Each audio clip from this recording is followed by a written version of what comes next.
जब SIR आएगा ये कहेंगे वोटर ID नहीं दिखाएंगे। सर जब CA आएगा ये कहेंगे कागज नहीं दिखाएंगे। जब वक्फ बोर्ड आएगा तो ये कहेंगे कि साहब हम जमीन के कागज नहीं दिखाएंगे। मुझे समझ में नहीं आता है कि गैर कानूनी कामों वालों के साथ ये हमेशा खड़े हुए क्यों दिखाई पड़ते हैं। सर जब से वोटर ID कार्ड आ गए कांग्रेसी सरकार आना बंद, CCTV आ गए कांग्रेसी सरकार आना बंद, जब से स्वतंत्र जुडिशरी हो गई कांग्रेस सरकार आना बंद, स्वतंत्र मीडिया आ गई कांग्रेस को स्पष्ट बहुमत मिलना बंद। सर अगस्त 2005 में भारत की संसद में ममता बनर्जी जी ने भारत के इतिहास में सबसे अलग घटना की जब स्पीकर के ऊपर फेंक दी थी फाइल। क्योंकि वो कह रही थी घुसपैठियों पे चर्चा नहीं कराई जा रही है कि मोदी जी की बोटी बोटी काट डालूंगा। और इसी बिहार के चुनाव में मोदी जी की माता जी को गाली दी गई। गालियों का अब शब्दकोश भी अवेलेबल है। कम से कम चुनाव सुधारों में अब इन चीजों से हम सबको दलगत भावना से ऊपर उठकर आना चाहिए। नाच न जाने आंगन टेढ़ा, मगर सर इन पे लागू नहीं होती। ये कहते हैं आंगन ही नहीं टेढ़ा है, छत भी टेढ़ी है, दीवार भी टेढ़ी है, जमीन भी टेढ़ी है, छज्जा भी टेढ़ा है, खंभा भी टेढ़ा है, पर क्या करें टेढ़ा है पर मेरा है। सभापति महोदय आज वास्तविकता में इन्हें अपना दिमाग जो टेढ़ा हो गया है उसे सीधा करने की आवश्यकता है। कहा HAL के बारे में दुष्प्रचार किया। सर HAL के पास आज 81,000 करोड़ के ऑर्डर्स हैं। इन्होंने कहा LIC बर्बाद हो गई। सर LIC ने 31,000 करोड़ का ऑल टाइम हाई प्रॉफिट किया है। इन्होंने SBI state bank of India के बारे में कहा। Sir state bank of India ने प्राइवेट सरकार मिला के 77,000 करोड़ रुपए का प्रॉफिट किया है। इन्होंने कहा कोविड के बारे में दुष्प्रचार किया। उसके बाद इन्होंने राम मंदिर के मुहूर्त के बारे में किया। अर्थात मैं ये कहना चाहता हम वंदे मातरम से अब ट्रांजिट करके इलेक्टोरल रिफॉर्म्स की तरफ जा रहे हैं। तो मैं ये कह के अपना विचार प्रारंभ करता हूं, जो मैंने बचपन में आकाशवाणी लखनऊ में एक मुस्लिम कवि संभवतः उनका नाम वाहिद अली वाहिद था, उनसे सुना था कि वाणी सत्यम काया शिवम रूप सुंदरम है तेरा, आदर्शों की स्वर्ग है तू, जय हे देवी भारत माता। अब आज के इस विषय पे आते हैं। उस हाउस में भी बहुत सारा इस विषय के ऊपर चर्चा हुई, यहां भी चर्चा होगी, परंतु जब हम चुनाव सुधारों की बात करेंगे तो मुझे लगता है इसे 4 स्तर में डिवाइड करना चाहिए। पहला लोकतंत्र और इसका आधार, दूसरा चुनावी प्रक्रिया, और तीसरा कि इस चुनावी प्रक्रिया में होने वाले सुधार, और उसके बाद विपक्ष की आपत्ति और उन पे होने वाली तकरार। और इसके साथ मैं कुछ सुझाव देने का भी प्रयास करूंगा। सर्वप्रथम मैं कहना चाहता हूं कि हम सभी ये मानते हैं कि भारत जो है वो मदर ऑफ डेमोक्रेसी है, मगर एक फैक्ट है जो शायद बहुत से लोगों को ध्यान नहीं रहता होगा। अगर आप पूरी दुनिया का नक्शा देखें तो ईस्टर्न यूरोप से लेके आप जापान तक चले जाइए तो केवल 3 ही डेमोक्रेसी हैं, भारत, जापान और ऑस्ट्रेलिया। और जापान एक कॉन्स्टिट्यूशनल मोनार्की है, Australia is practically an extension of Europe. तो इस पूरे पूर्वी गोलार्ध में यदि एकमेव absolute vibrant and consistent democracy है तो वो सिर्फ भारत है। और सिर्फ इतना ही नहीं है सभापति महोदय, आज दुनिया में लोकतंत्र के अंदर सिर्फ 34% जनसंख्या है, जिसमें 17% हम हैं। अर्थात अगर दुनिया में लोकतंत्र है तो उसका सबसे बड़ा स्तंभ आज आधुनिक युग में भी भारत ही है। और इसका आधार कई बार हमारे गुलामी की मानसिकता के प्रभाव से हर चीज का आधार विदेश में ढूंढने का प्रयास करते हैं, और मैं बताना चाहता हूं उसका सबसे बड़ा आधार भारत की धर्म और संस्कृति है। इसके लिए मैं कोट करना चाहता हूं फ्रीडम हाउस की रिपोर्ट, जिसको ये लोग बहुत महत्व देते हैं। फ्रीडम हाउस ने अपनी एक रिपोर्ट जो 1999-2000 में उसने लिखी, जिसमें Freedom House report about the annual survey of the political right and civil liberties 1999-2000 on page number 10 and 11, वो क्या लिखता, मैं कोट कर रहा हूं, 13 of the 63 countries with the poorest record in terms of political right and civil liberties are predominantly Christians.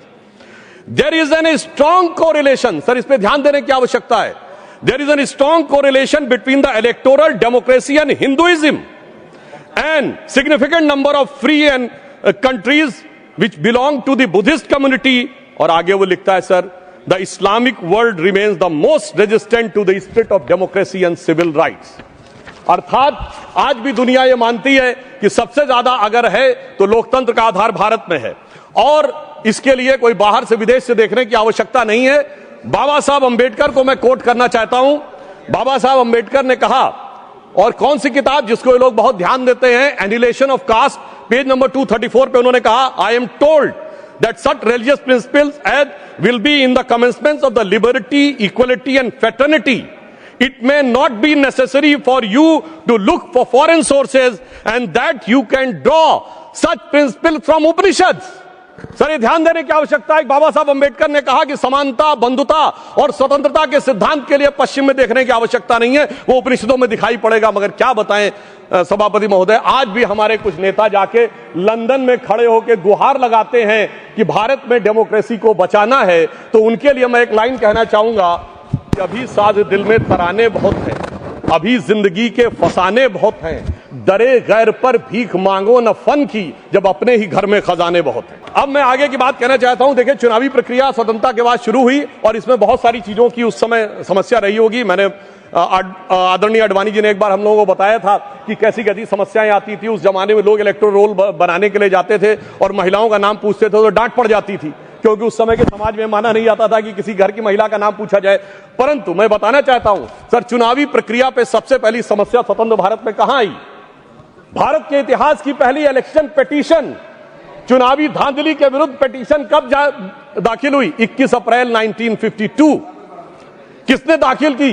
Bharat के law minister रहे बाबा साहब अंबेडकर।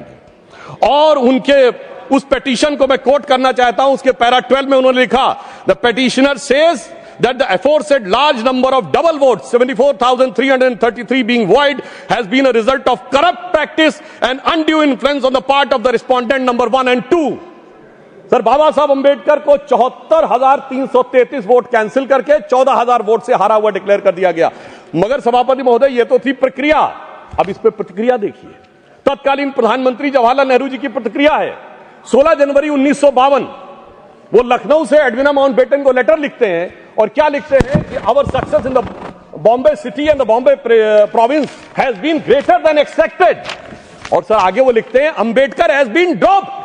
बड़ी प्रसन्नता उनको होती है कि डॉक्टर अंबेडकर चुनाव हार गए हैं। और इसके बाद वो क्या लिखते हैं कि socialist have joined hand with Ambedkar so they lost their repute. But आगे सर वो बात लिखते, बहुत ध्यान देने की जरूरत है। वो लिखते हैं, अंबेडकर है join hand with Hindu communalist. ये चाचा जी की जबानी है ये कहानी कि डॉक्टर बाबा साहब अंबेडकर, इनके अनुसार हम लोगों की तरफ से, और इसका सोर्स है selected work of Jawaharlal Nehru series 2 volume 17 page number 37। इसके बाद आगे बढ़ते हैं। सब लोगों को पता है कि जब इंदिरा जी का शासनकाल आया तो उस समय एक अलग प्रकार की समस्या उत्पन्न हुई। भारत के इतिहास में पहला उदाहरण जब किसी प्रधानमंत्री का चुनाव अनियमितता के कारण अवैध घोषित किया गया। उसके बाद हम आगे बढ़ते हैं और जब तक कांग्रेस सत्ता में रही, निर्बाध सत्ता में, तब तक चुनाव सुधार पे कोई विचार नहीं हुआ। चुनाव सुधार पे विचार शुरू होता है 1977 में, जब इलेक्शन कमीशन द्वारा ECIL को इलेक्ट्रॉनिक वोटिंग की संभावनाएं खोजने के लिए कहा जाता है। और फिर इंदिरा जी के समय में 1982 में आर्टिकल 324 में चुनाव आयोग को 50 पोलिंग बूथ के ऊपर इलेक्ट्रॉनिक वोटिंग के बारे में प्रयोग करने के लिए कहा जाता है। फिर राजीव जी के समय में 1988 में 61A में चेंज करके कहा जाता है कि EVM का प्रयोग किया जा सकता है। और 15 मार्च 1989 को राजीव गांधी की सरकार के समय में इसको वैधानिक मान्यता प्रदान की जाती है। मगर अब क्या बताएं सभापति महोदय, कांग्रेसियों के अनुसार कंप्यूटर क्रांति के जनक राजीव गांधी जी के परिवार के लोग अब कंप्यूटर एरा से क्वांटम एरा में आते आते पर्ची से चुनाव कराने के लिए जोर डालने लगे। और यह भी मैं बताना चाहता हूं कि पर्ची के बारे में बहुत सारी चर्चाएं होती थी, कैसे बूथ कैप्चरिंग और मतपेटियां लुटती थी, वो एक अलग विषय है। परंतु मैं यह भी कहना चाहता हूं कि देश की संसद में कई बार चुनाव सुधार के लिए बड़े विधेयक पारित हुए। पर मैं उदाहरण देना चाहता हूं कैसे हुए। एक बार इंदिरा जी का चुनाव गलत सिद्ध हुआ तो सर रेट्रोस्पेक्टिवली चुनाव का सुधार कर दिया गया ताकि किसी भी अदालत का उस पर कोई प्रभाव न पड़े। फिर मैं याद दिलाना चाहता हूं सर, राजीव गांधी जी जब प्रधानमंत्री थे 1989 को उनका चुनाव हुआ अमेठी में, सर गोलियां चली, 21 लोगों पे FIR हुई।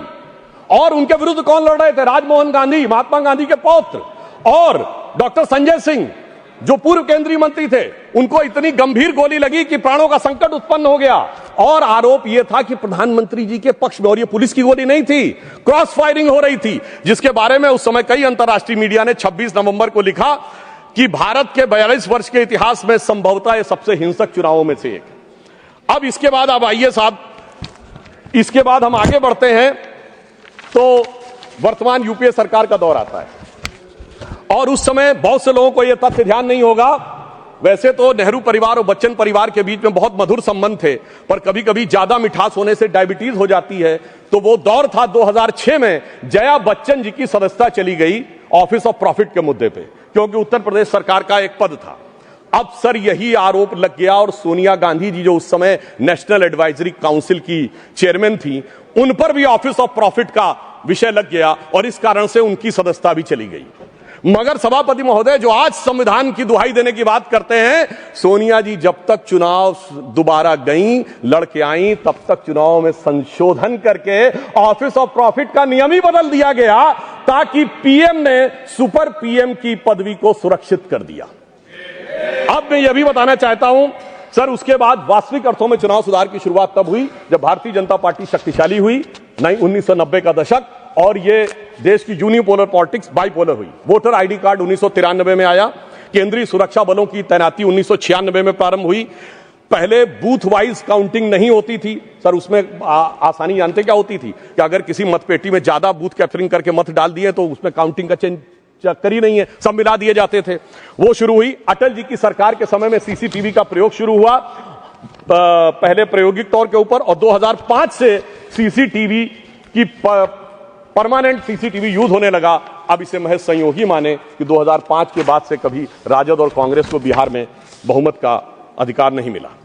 जब मोदी जी की सरकार आई तो हमने क्या किया कि जो पॉलिटिकल पार्टीज को कैश डोनेशन मिलता था उसे 20,000 से घटाकर 2,000 किया और सिलेक्टेड उनके ऊपर वीवीपैट की व्यवस्था सुनिश्चित कराई। और मैं ये भी याद दिलाना चाहता हूं, एक पार्टी जो अपने आप को बहुत ईमानदार कहते थे, वो 20,000 की चाय पिलाते थे। अब मुझे लगता है सदन और देश को समझना चाहिए 20,000 की चाय क्यों पिलाते थे, क्योंकि 20,000 तक कैश लेने पर आपको सोर्स नहीं देना पड़ता था। पर मोदी जी ने आकर उन्हें, चाय पिलाने वाले ने आकर उसे 2,000 कर दिया है, तो अब उनकी चाय बड़ी महंगी हो गई है, भले ही 20,000 से 2,000 पे आ गए। और इसलिए वो दौर था जिस जमाने में इलेक्टोरल बॉन्ड नहीं थे। आज इलेक्टोरल बॉन्ड के लिए कहे जो भी कहें, आज न्यायालय ने चाहा तो पता तो लग गया। क्या 2014 से पहले जहाज नहीं उड़ते थे, खर्चे नहीं होते थे? आज न्यायालय चाहे भी तो उसको पता नहीं लगा सकता। कम से कम यह पारदर्शी व्यवस्था हमारी सरकार ने आके की। और इन लोगों की सरकार कब रहती थी सभापति महोदय, जिस जमाने में, और मैं ये भी कहना चाहूंगा, इनकी सरकार कब रहती थी और हमारी सरकार कब है? सर, जब से वोटर आईडी कार्ड आ गए, कांग्रेस की सरकार आना बंद, सीसीटीवी आ गए, कांग्रेस की सरकार आना बंद, जब से स्वतंत्र जुडिशरी हो गई, कांग्रेस सरकार आना बंद, स्वतंत्र मीडिया आ गई, कांग्रेस को स्पष्ट बहुमत मिलना बंद, और तो और सर, जब से साक्षरता दर 50% हो गई, बहुमत मिलना बंद। इनको कब बहुमत मिलता था? जिस जमाने में मतपेटियां लूटी जाती थी, बूथ कैप्चरिंग होती थी, गोलियां चलती थी, कट्टे बम चलते थे, और अनेक लोग गुजरात के चुनाव, बिहार के चुनावों में 80-80 लोग तक घायल होते थे। इन्हें लग रहा है शायद वही जमाना वापस आ जाए। तो मैं उनके लिए पूरी संवेदना से कहना चाहूंगा कि जो पुराना गीत था, गुजरा हुआ जमाना आता नहीं दोबारा, हाफिज सईद तुम्हारा। और अब मैं इसके बाद यह विषय कहना चाहूंगा कि जो इसके ऊपर आपत्ति की राजनीति की जाती है, आज मतदाता सूची को लेकर कांग्रेस आपत्ति कर रही है। मैं याद दिलाना चाहता हूं, 18 दिसंबर 1950 को डॉक्टर बाबा साहब अंबेडकर ने कहा कि जो इलेक्टोरल रोल्स हैं उनका हर 6 महीने में होना चाहिए रिवीजन, पर उनका कहना था व्यवहारिक दृष्टि से मुश्किल है तो 1 साल या 2 साल में कर दिया जाए। मगर सभापति महोदय, ये 20 साल में भी करने को तैयार नहीं है, और उसके बाद ये आरोप लगा रहे हैं। तो मैं इनसे पूछना चाहता हूं, अभी हमारे सम्मानित सदस्य कह रहे थे कि 45 दिन के बाद वो नहीं करते, उसका जवाब गृह मंत्री जी वहां पर दे चुके हैं। उन्होंने साफ साफ कहा 1991 में जो चेंजेस किए थे नरसिम्हा राव सरकार में, उसमें कोई भी एविडेंस, कोई भी पिटीशन 45 दिन तक ही हो सकती है। परंतु मैं पूछना चाहता हूं महोदय, बिहार के तो 45 दिन हुए, आज 45वां दिन है, क्यों नहीं अभी तक सीसीटीवी के लिए एप्लीकेशन दी है? अभी मैं कहना चाहूंगा, जाइए फोन करिए, शाम 5 बजे से पहले सीसीटीवी के लिए लगा दीजिए। नहीं करना है। मैं पूछना चाहता हूं, आप कहते हैं 6 बजे के बाद इतनी वोटिंग हुई, बूथ के अंदर फोटोग्राफी पे रोक है, सड़क पे तो नहीं। दिखाइए कितनी लंबी लाइनें थी, कितनी लंबी आपने सोशल मीडिया पे पोस्ट किया, कितने आपके बूथ लेवल एजेंटों ने इस बारे में आपत्ति दर्ज की। परंतु सभापति महोदय, इसमें से कुछ भी नहीं करना है, केवल बवाल करना है। इनकी स्थिति क्या है? जैसे कोई बच्चा है, क्योंकि मैं टीचर रहा हूं तो मैं कहना चाहता हूं, कोई बच्चा है वो कहे मेरे नंबर कम आए, तो तरीका क्या है? स्क्रूटनी का फॉर्म भरो ना। स्क्रूटनी का फॉर्म थोड़ी भरूंगा, मैंने बयान दे दिया, इतना काफी है। मगर एग्जामिनेशन कंडक्टिंग बॉडी मेरी दोबारा कॉपी जांच के दे दे। चलिए मैं दूसरा उदाहरण देता हूं। क्रिकेट का मैच हो रहा है और टीम को लगा कि बैट्समैन आउट था, अंपायर ने नॉट आउट दिया, तो क्या है? रिव्यू डिसीजन में जाओ ना। रिव्यू डिसीजन में नहीं जाऊंगा, मैंने प्रेस कॉन्फ्रेंस कर दिया, अब थर्ड अंपायर अपने आप डिसीजन दे दे। मुझे लगता है वो लोग क्यों नहीं जाना चाहते, उसमें और कोई कारण नहीं है। अभी तक लोकतंत्र को वो समझ नहीं पाए हैं कि एक चाय वाले ने आकर जो स्थान ग्रहण कर लिया है, तो जो साहिब आलम थे, जो फर्जंद अंजुमन थे, जो वली अहद सल्तनत थे, जो मानते थे राज करना उनका जन्मसिद्ध अधिकार है, वो इन चीजों के ऊपर अभी तक तय नहीं कर पाए। अब मैं दूसरी बात बताना चाहता हूं सर, बड़ी विचित्र बात है। एक बार कांग्रेस पार्टी के बड़े नेता विदेश जाते हैं, फिर आके एक सो कॉल्ड हाइड्रोजन बम फोड़ते हैं, फिर लौट के जाते हैं दूसरा बम फोड़ते हैं। पर मुझे आश्चर्य लगता है सर, कर्नाटक के मुद्दे पे प्रेस कॉन्फ्रेंस होती है और वो दिल्ली में होती है। कर्नाटक में आपकी सरकार है, न वहां का सीएम, न डिप्टी सीएम, न प्रदेश अध्यक्ष, और आपके तो राष्ट्रीय अध्यक्ष भी कर्नाटक से हैं। सभापति महोदय वो भी नहीं रहते हैं। और कर्नाटक पे पीसी होती है और उन्होंने कहा हाइड्रोजन बम फोड़ेंगे। तो इस पे मुझे याद आता है, एक पाकिस्तान के मंत्री थे, शायद वो राशिद चौधरी उनका नाम था, जिन्होंने कहा था हमारे पास पाव पाव भर के एटम बम है।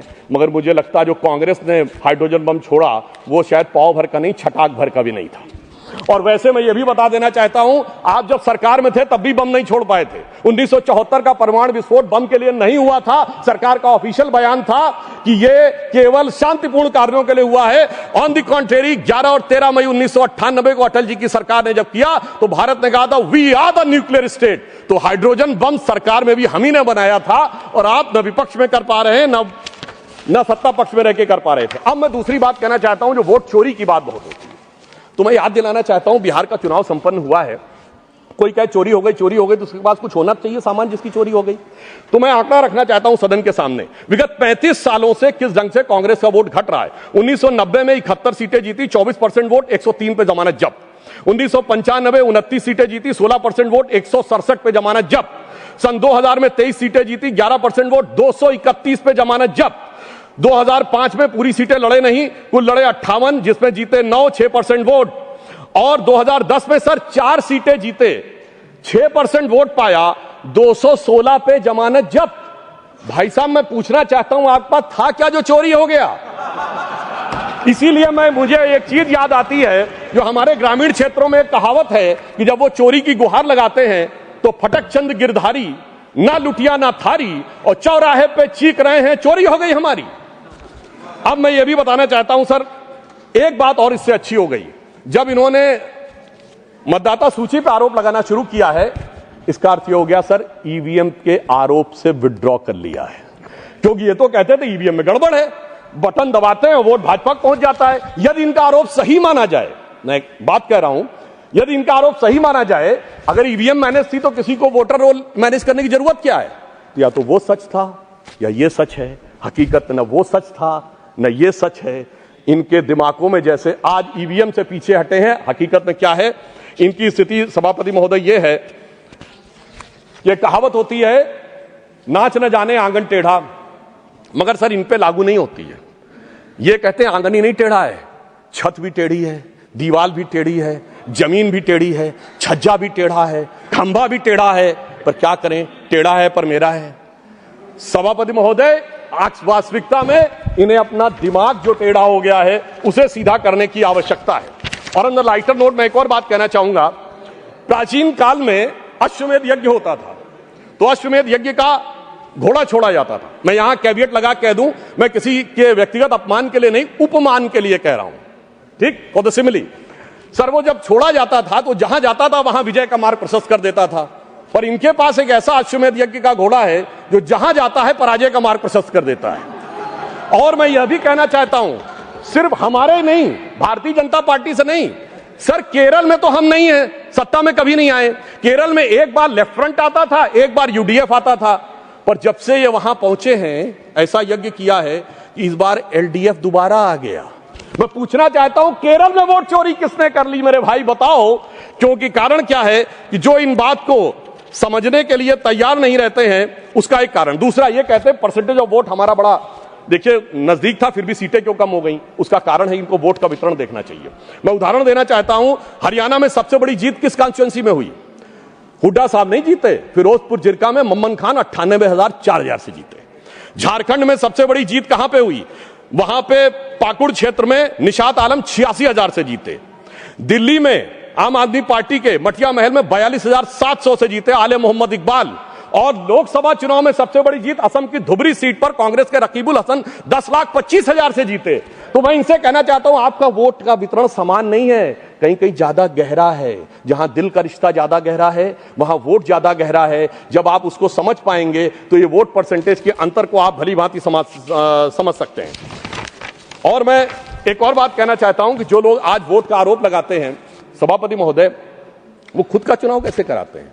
6 सितंबर सन 2022 को खड़गे जी के अध्यक्ष का चुनाव हुआ, मीडिया में रिपोर्ट आई कि 22 कांग्रेस के नेताओं ने लिख के दिया कि भाई साहब वो जो मतदाता सूची है कांग्रेस के अंदरूनी चुनाव की वो तो बता दीजिए।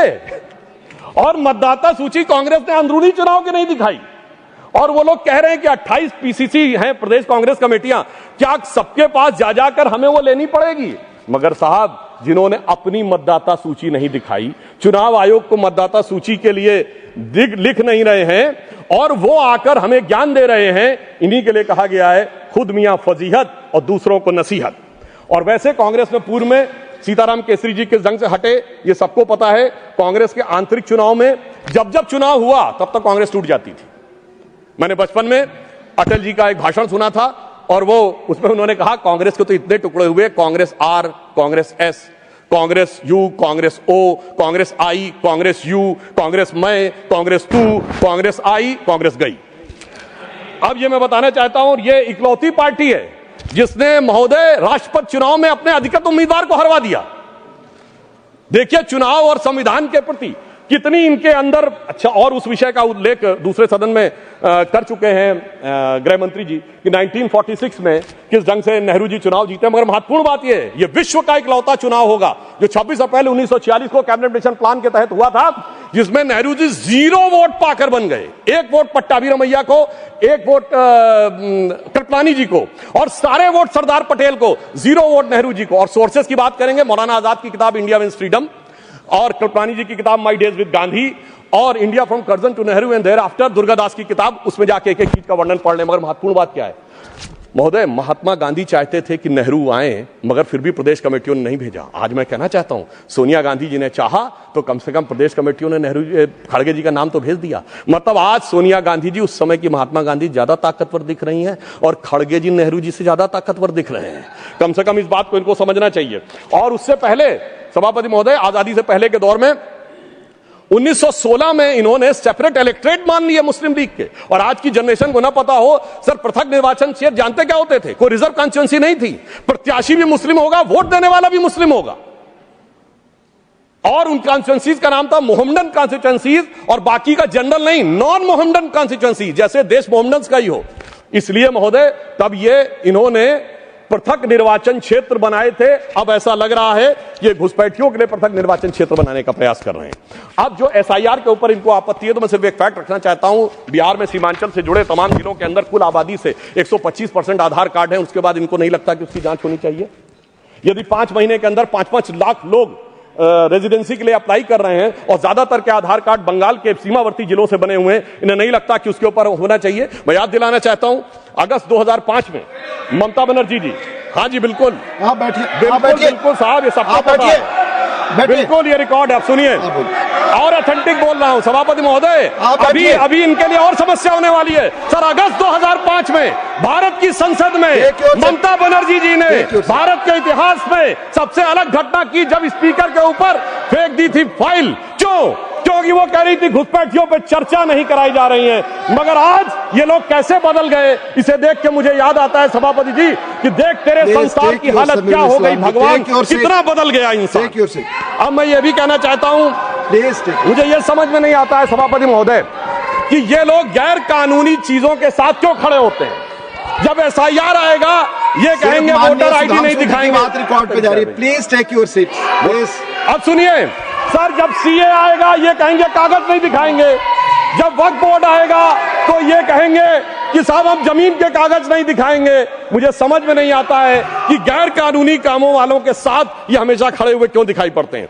अब संवैधानिक संस्थाओं की बात आती है तो मैं याद दिलाना चाहता हूं, इस देश में चुनाव आयुक्तों की बात आती है तो अटल जी की सरकार एक वोट से गिरी थी। तब चुनाव आयुक्त कौन था? मनोहर सिंह गिल। तुरंत चुनाव क्यों नहीं कराया गया? अप्रैल 99 में सरकार गिरी थी, मई में हो जाने चाहिए थे चुनाव। 6 महीना पीछे क्यों ले जाए गए? ताकि एक वोट की सहानुभूति न मिले।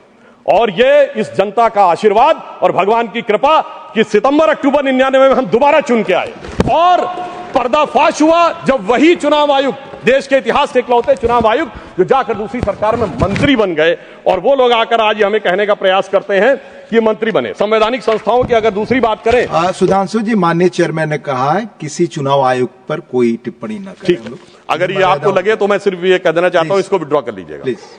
दूसरी बात महोदय, मगर इस देश में संवैधानिक संस्थाओं के साथ क्या हुआ मैं बताना चाहता हूं। सर्वोच्च न्यायालय में एक न्यायाधीश ऐसे भी बने जो पहले कांग्रेस के नेता रहे, चुनाव के प्रत्याशी रहे और उसके बाद सर्वोच्च न्यायालय के न्यायाधीश बन गए, जस्टिस बेहरुल इस्लाम। सर, संवैधानिक संस्थाओं के साथ क्या हुआ? इस देश में एक न्यायाधीश, मुख्य न्यायाधीश ऐसे ही बने जिन पे कानून की डिग्री नहीं थी, जस्टिस कैलाशनाथ वांचू। मुझे लगता है कि जिस ढंग के संवैधानिक संस्थाओं के साथ हुआ है, और मैं एक और बात कहना चाहता हूं, जो लोग कहते हैं चुनाव आयोग ठीक काम नहीं कर रहा वगैरह वगैरह, तो मैं कहना चाहता हूं जरा उत्तर से दक्षिण तक देखिए। चुनाव आयोग कश्मीर में अच्छा काम करता है, पंजाब में अच्छा काम करता है, हिमाचल में अच्छा काम करता है, सर हरियाणा में गड़बड़ कर देता है, फिर उत्तराखंड में गड़बड़ कर देता है, राजस्थान में सर 2018 में सही काम करता है, 2023 में गड़बड़ कर देता है, फिर यूपी गड़बड़ करता है, बिहार गड़बड़ करता है, झारखंड ठीक कर देता है। क्या बताएं, मध्य प्रदेश में पहले तो अच्छा किया था, इस बार गड़बड़ कर देता है। छत्तीसगढ़ 18 में ठीक किया था, 23 में गड़बड़ कर देता है। गुजरात तो गड़बड़ करता है, बंगाल बहुत अच्छा कर देता है, फिर तेलंगाना अच्छा करता है सर, फिर तमिलनाडु अच्छा करता है, फिर कर्नाटक अच्छा करता है, केरल अच्छा करता है, असम में गड़बड़ कर देता है। मुझे लगता है कि देश की जनता को मूर्ख समझने का प्रयास नहीं करना चाहिए। ऊपर से अपनी सुविधा के अनुसार जो आप चयन करने का प्रयास करते हैं वो नहीं करना चाहिए। और मैं ये भी बताना चाहता हूं कि इन लोगों की जहां तक बात है, संवैधानिक संस्थाओं में किसका अपमान नहीं हुआ? राष्ट्रपति की ताकत इनके दौर में घटाई गई, कमिटेड जुडिशरी की बात इनके दौर में हुई, और तो और सर प्रधानमंत्री के ऊपर सुपर पीएम इनके जमाने में आके बैठा। भारत के इतिहास में इकलौता उदाहरण, जब दर्जा प्राप्त कैबिनेट मंत्री का दर्जा प्रधानमंत्री से राजनीतिक रूप से ऊपर था और विदेश से आने वाले लोग उनसे मिला करते थे, नेशनल एडवाइजरी काउंसिल का चेयरमैन, तो वो लोग आकर जब कैबिनेट का पर्चा फाड़ा गया वो तो एक अलग बात थी। अब मैं बताना चाहता हूं एक विषय और, कि विषय सिर्फ यहां एसआईआर नहीं है, विषय चुनाव आयोग नहीं है। देश की हर व्यवस्था के बारे में दुष्प्रचार करना है। इन्होंने रफाल के बारे में दुष्प्रचार किया।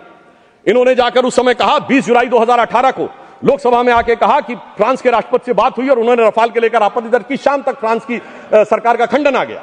2019 में इसी मुद्दे के ऊपर चौकीदार चोर कहने पे सर्वोच्च न्यायालय से माफी मांगनी पड़ी। अगर उसके बाद आप देखें, इन्होंने सर्जिकल स्ट्राइक पर सेना के बारे में दुष्प्रचार किया, बालाकोट में एयरफोर्स के बारे में दुष्प्रचार किया, और उसके बाद अगर आप देखें तो उन्होंने भारत की अर्थव्यवस्था को लेकर कहा, एचएएल के बारे में दुष्प्रचार किया। सर, एचएएल के पास आज 81,000 करोड़ के ऑर्डर्स हैं। इन्होंने कहा एलआईसी बर्बाद हो गई। सर, एलआईसी ने 31,000 करोड़ का ऑल टाइम हाई प्रॉफिट किया है। इन्होंने SBI, state bank of India के बारे में कहा, sir state bank of India ने प्राइवेट सरकार मिला के 77,000 करोड़ रुपए का प्रॉफिट किया है। इन्होंने कहा कोविड के बारे में दुष्प्रचार किया। उसके बाद इन्होंने राम मंदिर के मुहूर्त के बारे में किया। अर्थात मैं ये कहना चाहता हूं, इनका उद्देश्य कोई ना कोई बहाना ढूंढकर सरकार के विरुद्ध बिना बात के प्रचार करते रहना है। इसलिए मैं एक पंक्ति इनके लिए कहना चाहूंगा, वो पैरवी तो झूठ की करता चला गया। झूठ शब्द अगर गलत हो तो उसे असत्य से रिप्लेस कर दीजिएगा। तो वो पैरवी तो असत्य की करता चला गया, बस उसका चेहरा उतरता चला गया और रंगत समझ में आई, मगर आई देर से। कच्चा था बहुत, रंग उतरता चला गया।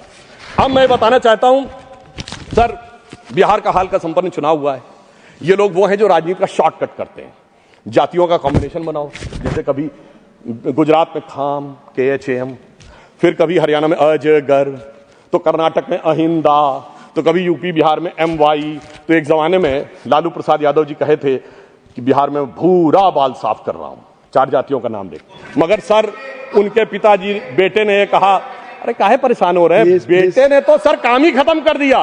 उसने भूरा बाल नहीं, पूरा बाल साफ करवा दिया, मुंडन करवा दिया। तो इसलिए मुझे लगता है उसको उसकी आवश्यकता ही नहीं है। और मैं अंत में सभापति महोदय कुछ सुझाव भी देना चाहता हूं। आज इलेक्शन जिस दौर में पहुंच गया है, टेक्नोलॉजी इस दौर में पहुंच गई है, एआई का दुरुपयोग होने की संभावना अगले लोकसभा चुनाव तक बहुत हो जाएगी। मुझे लगता है इस बारे में सरकार निश्चित रूप से कोई ना कोई कदम उठाएगी और जो लोग पब्लिक प्लेटफॉर्म्स पे हैं उनको अपने एआई सिग्नेचर्स यानी एआई प्रिंट्स के बारे में ऑथेंटिक रूप से एस्टैब्लिश करने के बारे में विचार करना चाहिए, क्योंकि अन्यथा ये आने वाले समय में वॉइस रिकॉग्निशन और अन्य चीजों में प्रॉब्लम हो सकती है। दूसरा, मेरा मानना है कि जो सर्टिफाइड जो मान्यता प्राप्त राजनीतिक दलों के प्रत्याशी नहीं हैं, उनके नामांकन के लिए जो संख्या निर्धारित है उससे कुछ बढ़ाना चाहिए प्रस्तावकों की, ताकि गंभीर लोग आ सकें। जो राजनीतिक दल मान्यता प्राप्त करना चाहते हैं उनके भी सपोर्टर्स की एक सब्सटेंटिव संख्या दिखानी चाहिए, ताकि ईमानदारी से जो लोग राजनीति करना चाह रहे हैं वही लोग उसमें आ सकें। दूसरी बात मैं ये भी कहना चाहूंगा सर, जिस प्रकार के शब्दों का प्रयोग होता है राजनीति में उसे अवॉइड करने की कोशिश करनी चाहिए। अब कोई पार्टी कहती है वोट जिहाद, सर ये फर्रुखाबाद में 2024 में सपा की पार्टी के मंच से हुआ था। सर अभी चुनाव में, जुबली के चुनाव में, जुबली हिल्स के चुनाव में कांग्रेस मतलब मुसलमान, मुसलमान मतलब कांग्रेस, ये क्या है सर? मुझे लगता है इसके बारे में हम लोगों को सोच समझकर विचार करना चाहिए। और इसके अलावा कुछ शब्द ऐसे होते हैं जिनमें किंतु परंतु का स्कोप नहीं रहता है।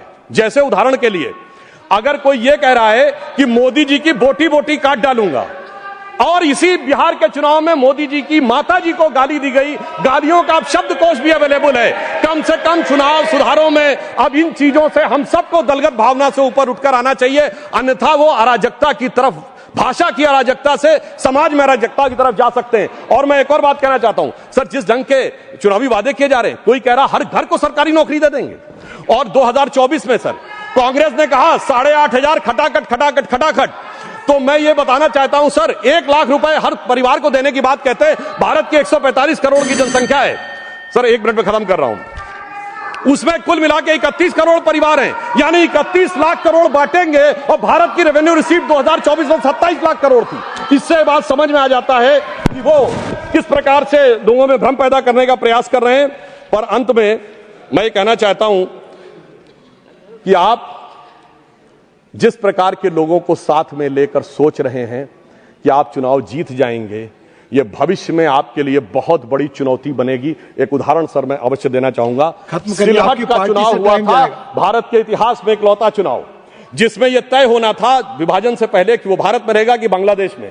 वोटिंग होनी थी और उस समय जोगेंद्रनाथ मंडल वहां के नेता थे और उनकी जाति के लोग वहां अधिक थे। उन्होंने मुस्लिम लीग से समझौता कर लिया, वहां चले गए और उसके बाद कोई जाके अक्टूबर 1950 में उनका वो पढ़ ले तो साफ समझ में आ जाता है कि जो कट्टरपंथी राजनीति के साथ रहकर बढ़ने का प्रयास करते हैं उनके साथ क्या होता है। और अंत में सभापति महोदय, मैं सिर्फ ये कहना चाहूंगा कि आप सब लोग इस विषय पे साथ आइए, वर्तमान के चक्कर में भविष्य को मत बिगाड़िए। अटल जी की कविता थी, भरी दोपहरी में अंधियारा, सूरज परछाई से हारा, वर्तमान के मोह पाश में आने वाला कल न भुलाएं, आओ मिलकर दिया जलाएं। और अंत में मैं एक और बात सर कहना चाहता हूं, एक पंक्ति। Thank you. ये देश बदल रहा है। स्वामी विवेकानंद ने कहा था कि उनके शरीर छोड़ने के 1 शताब्दी बाद ये देश उभरेगा। श्री अरविंदो ने कहा था कि 175 वर्ष का यह संक्रमण काल है जो रामकृष्ण परमहंस के जन्म से प्रारंभ हुआ 1836 से 175 जोड़िए 2012 में भारत अब नया स्वरूप ले रहा है। तो मैं ये कहते हुए अपनी विषय को समाप्त करता हूं सर कि जेन जी के युवाओं जागो, पुनः नया युग आया है, भारत मां की शक्ति जगी है, धर्म ध्वजा लहराया है और भारत मां अंगड़ाई लेती, सुप्त चेतना जाग रही, ऋषि मुनियों की देवधरा फिर अपना रूप निहार रही। धन्यवाद।